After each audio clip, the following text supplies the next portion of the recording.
നിങ്ങളാരെങ്കിലും കണ്ടിട്ടുണ്ടോ വെള്ളച്ചീനി? ഇത് കേട്ടോ, ഇപ്പം മുളക് കുറവാട്ടോ.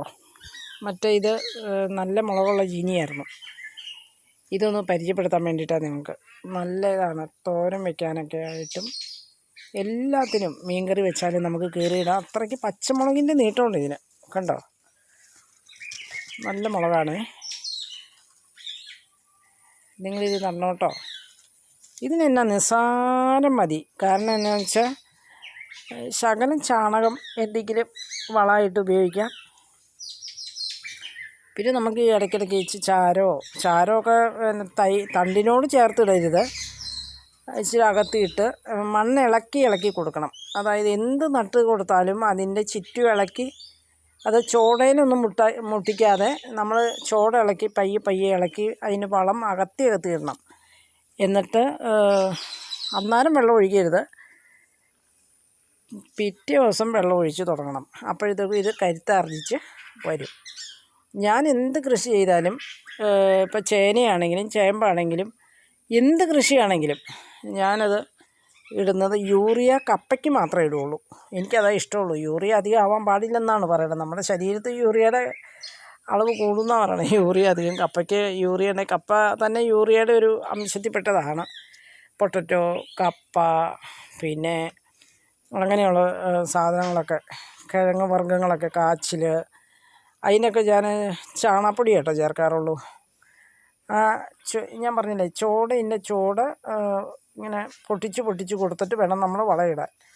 അതായത് വേരയിൽ മുട്ടിക്കരുത്, തണ്ടയിൽ മുട്ടിക്കരുത്. അങ്ങനെ വേണം നമ്മൾ കൃഷി ചെയ്യുമ്പോൾ. എന്ത് കൃഷി ചെയ്താണെങ്കിലും എന്ത് കൃഷി ചെയ്താലും അതിൻ്റെ ചോട് പിന്നീട് തറയണതിന് മുമ്പ് ഇളക്കി പയ്യെ കൊടുക്കണം. വേരയിൽ മുട്ടിക്കരുത്. വേര് മുട്ടിയാൽ അത് പിന്നെ അത് ഉണങ്ങിപ്പോവും അടി മുതൽ.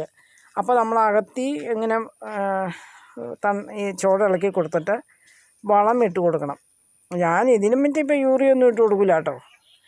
ഈ കപ്പയ്ക്ക് മാത്രമേ ഞാൻ കൊടുക്കുള്ളൂ. അല്ലാത്ത പിന്നെ ഈ വിൽപ്പനയൊന്നും അല്ലല്ലോ, നമുക്ക് കഴിക്കാനുള്ളതല്ലേ. അതുകൊണ്ട് ഞാൻ അധികം അങ്ങനെ വിഷാംശം കൂടിയ വളങ്ങളൊന്നും ചേർക്കില്ല.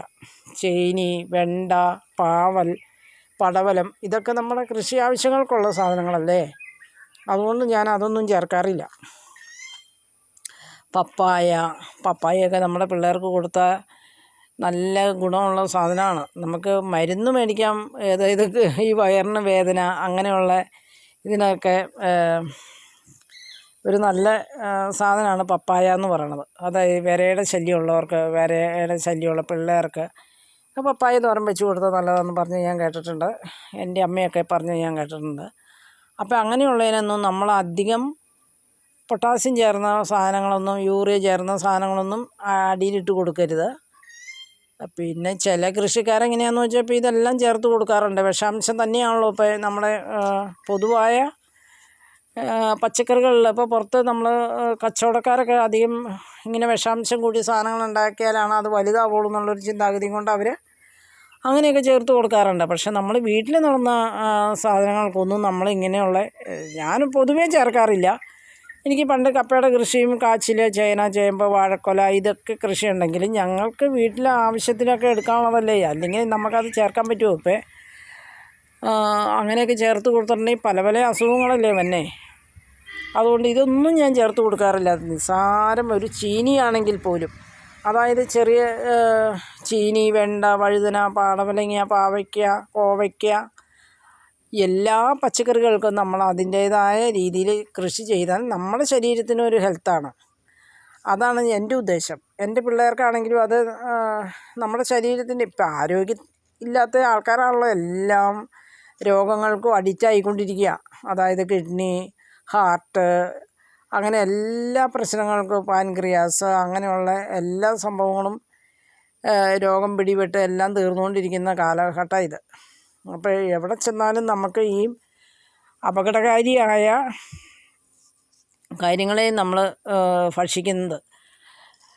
ഏതെടുത്താലും വിഷം. നിസ്സാരം ഒരു ചക്കയിൽ പോലും ഇപ്പോൾ വിഷാംശമുണ്ട്. പണ്ടൊന്നും ചക്ക ഇങ്ങനെ ഒരു പ്ലാവ് നട്ട് പിടിപ്പിച്ചു, നമ്മളതിന് വളമിട്ട് കൊടുത്തു. ഇപ്പം അതൊന്നും അല്ലല്ലോ. പലതരത്തിലുള്ള വെറൈറ്റി ചക്കകളല്ലേ നമ്മുടെ നാട്ടിലിറങ്ങണത്. അപ്പോൾ അതിനൊക്കെ പലതരത്തിലുള്ള വിഷാംശമാണോ ഇട്ട് കൊടുക്കുന്നത്. അതാണല്ലോ പല കളറിലും പല രൂപത്തിലും ഭാവത്തിലൊക്കെ വന്നത്. അപ്പോൾ അങ്ങനെയുള്ളത് പോലും നമുക്കിപ്പോൾ ഭക്ഷിക്കാൻ പറ്റില്ലാത്ത കാലമായി, നമ്മുടെ പിള്ളേർക്ക് കൊടുക്കാൻ പറ്റില്ലാത്ത കാലമായി. ഒരു 35-40 വയസ്സാകുമ്പോഴത്തേക്കും അവരുടെ ശരീരം ക്ഷയിച്ച് അറ്റാക്കായി.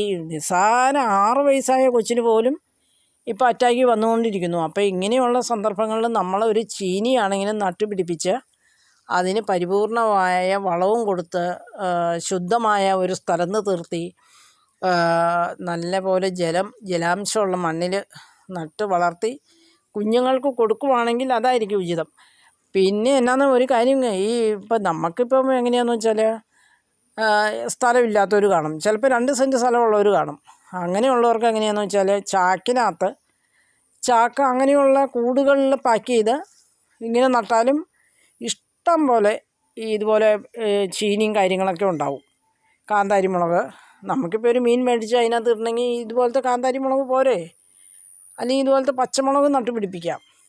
ഞാനിപ്പോൾ നട്ടുപിടിപ്പിച്ചേക്കണു പിന്നെ ചേനയൊക്കെ എനിക്ക് വിഷാംശമില്ലാതെ തിന്നാൻ വേണ്ടിയിട്ട് ഞാൻ ചാക്കിനകത്ത് കാച്ചിൽ, ചേന, ചേമ്പ് അങ്ങനെയുള്ള സാധനങ്ങളെല്ലാം നട്ടുപിടിപ്പിച്ച് ഞാൻ അങ്ങനെയാട്ടോ കഴിച്ചുകൊണ്ടിരിക്കുന്നത്. നമുക്കിങ്ങനെയും വിഷാംശം തിന്നാൻ പറ്റില്ല. കാരണം നമ്മുടെ കരളും കിഡ്നി ഇങ്ങനെയുള്ള സംഭവങ്ങൾ പോയിക്കൊണ്ടിരിക്കും. ഇപ്പോൾ ഒരു തക്കാളി ആണെങ്കിലും ഞാനിങ്ങനെ തൈ കൊണ്ട് നട്ട് ചാക്കിനകത്ത് നടുവായിരുന്നു. ഇപ്പം എനിക്ക് നേരം കിട്ടാത്തതുകൊണ്ട് ഞാൻ ചെയ്യണില്ല. എങ്കിലും ഞാൻ മിക്ക സാധനങ്ങളും നട്ടുപിടിപ്പിക്കും. അങ്ങനെയാട്ടോ. അപ്പം നിങ്ങൾ എന്താ ചെയ്യേണ്ടതെന്ന് വെച്ചാൽ, ഞാൻ പറഞ്ഞില്ലേ, വെറും ചാണകം മാത്രം അല്ലെങ്കിൽ ശകലം ചാരം. ഇപ്പോൾ ചേമ്പ് നടുവാണെങ്കിൽ ഒരു ചാക്കിനകത്ത് ചേമ്പ് നട്ടാൽ അതൊരു ടിപ്സാട്ടോ ഞാൻ പറയണേ. ചേമ്പ് നടുവാണെങ്കിൽ ഞാൻ ചെയ്യുന്നത് എങ്ങനെയാണെന്ന് വെച്ചാൽ മണ്ണിൻ്റെ കൂടെ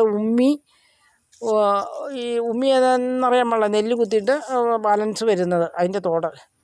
അപ്പോൾ അതും പിന്നെ ചാരവും കൂടി മിക്സ് ചെയ്തിട്ടാണ് ഈ ചാക്കിനകത്ത് ഈ മണ്ണുങ്ങൾ കൂടി ചാക്കിനകത്ത് നിറച്ചിട്ട് അതിനകത്തേക്കാണ് ചേമ്പിൻ്റെ വിത്ത് വയ്ക്കണത്. അത് അപ്പോൾ നമ്മുടെ ഈ ചേമ്പിൻ്റെ വിത്ത് ഇങ്ങനെ പടർന്നു വരുമ്പോഴത്തേക്കും അതിൻ്റെ വേരുകൾ ഇറങ്ങി തുടങ്ങുമ്പോഴത്തേക്കും അത് ഓടാനുള്ള സൗകര്യം, തറഞ്ഞിരിക്കില്ല. അതൊരു ടിപ്സാട്ടോ. നിങ്ങൾ അങ്ങനെയൊന്ന് ചെയ്തു നോക്കിയേ, ഇഷ്ടം പോലെ ചേമ്പിൻ്റെ വിത്തുകളുണ്ടാവും. അപ്പം ഞാൻ അങ്ങനെയൊക്കെ ഉണ്ടാക്കാറുണ്ട്.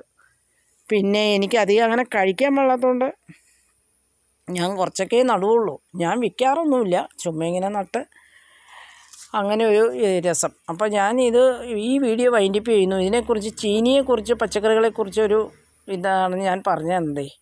അപ്പം നിങ്ങളെല്ലാവരും കണ്ട് അതുപോലെ തന്നെ ചെയ്തു നോക്ക്. നിങ്ങളുടെ വീട്ടിലൊരു കൃഷിത്തോട്ടം ഉണ്ടാവട്ടെ.